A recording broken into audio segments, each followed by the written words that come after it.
हाय Sagittarius, आपका स्वागत है दिसंबर 2020 के रीडिंग में।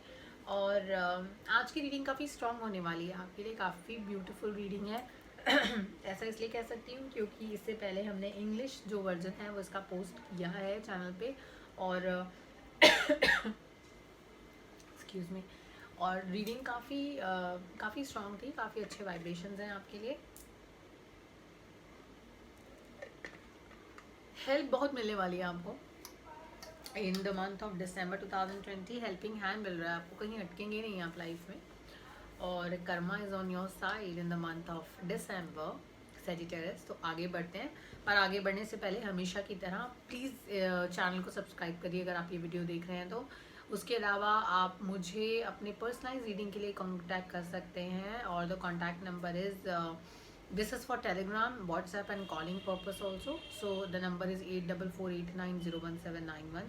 You can email me on blossomlifetarot@gmail.com. आप मेरी वेबसाइट विजिट कर सकते हैं www.blossomlifetarot.com. आगे बढ़ते हैं और देखते हैं किस तरह की एनर्जीज आपको मिलने वाली है यहाँ पे दिसंबर में। और जो पहला ही कार्ड है वो काफ़ी पॉजिटिव कार्ड है। हमेशा की तरह हम रीडिंग की शुरुआत आपके theme of the month card से कर रहे हैं। देखिए इस कार्ड को थोड़ा ध्यान से देखिए। दो लोग हैं, सेलिब्रेशन दिखती है आसपास, कुछ सेलिब्रेट किया जा रहा है और यही आपका थीम है मंथ ऑफ दिसंबर का। दिसंबर मंथ आपको बहुत सारे इवेंट्स का पार्ट बनने का मौका देगा। कोई फैमिली फंक्शन है, कोई गेट टुगेदर है, फैमिली वेडिंग है, किसी बच्चे का बर्थडे है, इंगेजमेंट है फैमिली में। तो इसी तरह के बहुत सारे मौके, आप हाउस वार्मिंग पार्टी हो सकती है किसी घर पे। तो ये गेट टुगेदर के मौके हैं जहाँ पे आपको रिलैक्स होने का टाइम मिलेगा। So just put your head down, relax करिए, थोड़ा घूमिए फिरिए।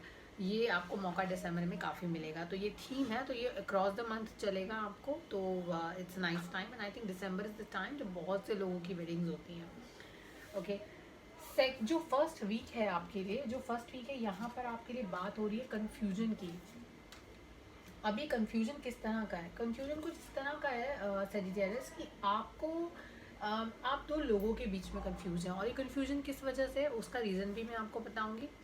ये कन्फ्यूजन मटीरियलिस्टिक अप्रोच की वजह से कन्फ्यूजन है कि आपका जो फाइनेंशियल क्रेविंग है कुछ लोगों की, वो फुलफिल नहीं हो पा रही है वॉट एवर रीजन्स की वजह से। और जो सामने वाला इंसान है वो आपको काफ़ी स्ट्रॉन्ग लगता है उस पर्सपेक्टिव से, इसलिए आपका फोकस आई विल से अभी जो करंट रिलेशनशिप आपका चल रहा है उससे हटकर किसी और की तरफ जाता हुआ नज़र आता है इन द मंथ ऑफ दिसंबर। उसके अलावा काम को लेकर भी मुझे लगता है थोड़ी कन्फ्यूजन दिमाग में बनी रहेगी। करियर को लेकर कन्फ्यूजन बनी रहेगी। कन्फ्यूजन इस तरह की है कि आपको समझ नहीं आ रहा है कि इस करियर में जिसमें आप हैं इसी को परस्यू करें आगे या फिर चेंज करें, और चेंज करके कुछ और एक्सप्लोर भी करना चाहिए जो जो बेटर हो सकता है, आपको लगता है कि बेटर होगा।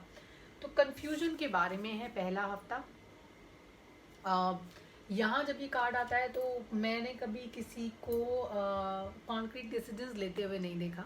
तो मैं ये नहीं कहूँगी कि डिसीजन मेकिंग बहुत अच्छी की है आपने, आप डिसीजन ले लेंगे दिसंबर में। नहीं, डिसीजन नहीं ले रहे हैं, ये सिर्फ यहाँ पर है, मतलब दिमाग में है, आप सोच रहे हैं, एनालाइज कर रहे हैं, इसके अलावा कुछ नहीं है जो मुझे नज़र आता है आपके कार्ड्स के अंदर। ओके, पहले हफ्ते की इन कंफ्यूज एनर्जीज के साथ अब आप जब दूसरे हफ्ते में पहुंचते हैं तो वहाँ पे मैं आपको एक एडवाइस दूंगी और ये बहुत ही इंपॉर्टेंट एडवाइसेस को फॉलो करिएगा।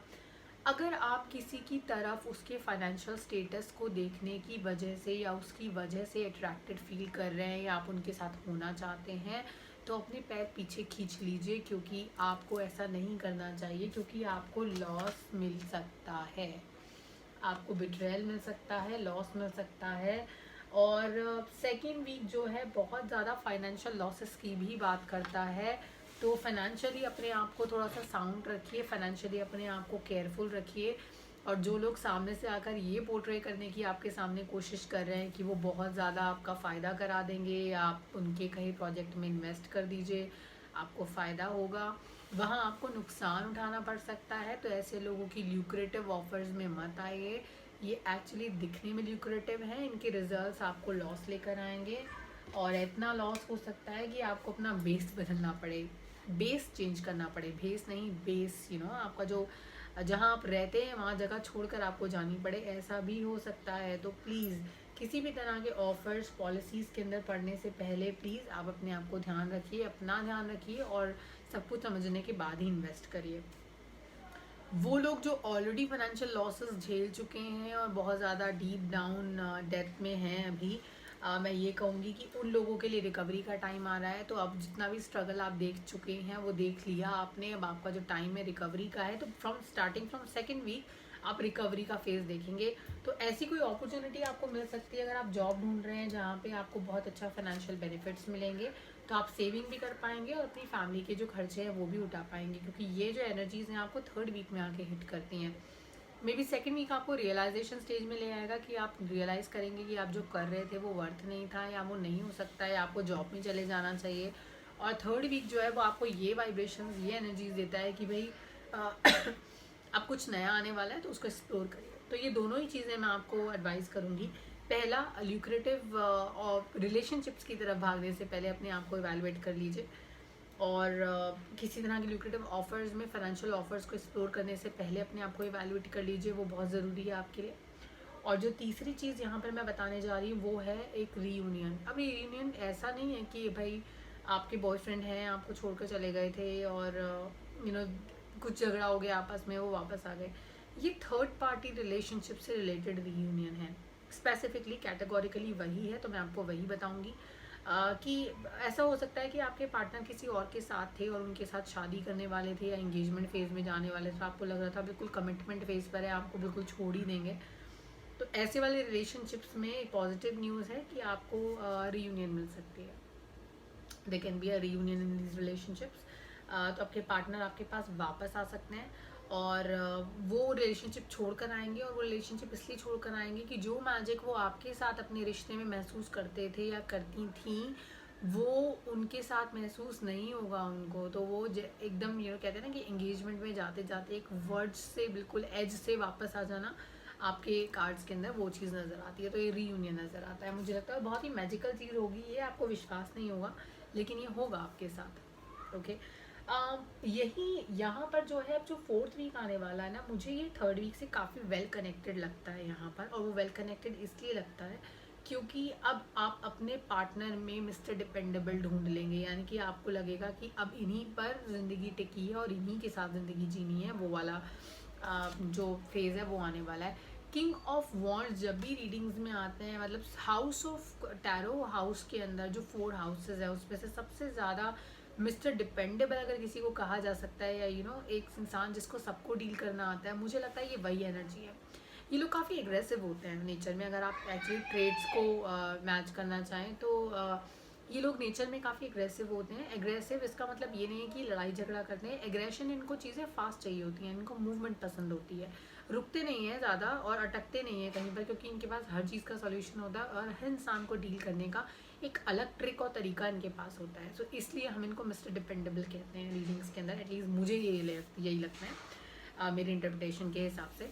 और यहाँ पर रिलेशनशिप में अगर इस तरह का कोई इंसान होता है एज एन एडवाइज़र, तो आपकी रिलेशनशिप बहुत ही पॉजिटिव डायरेक्शन में मूव करती है। यही आपके साथ होगा क्योंकि इनकी एडवाइस की वजह से या इनके साथ की वजह से आप जीवन में जिन लक्ष्यों को पा नहीं सके थे अभी तक, उनको पाने की तरफ अपने कदम बढ़ाएंगे, एग्जीक्यूट करेंगे अपने प्लान्स को पॉजिटिव डायरेक्शन में।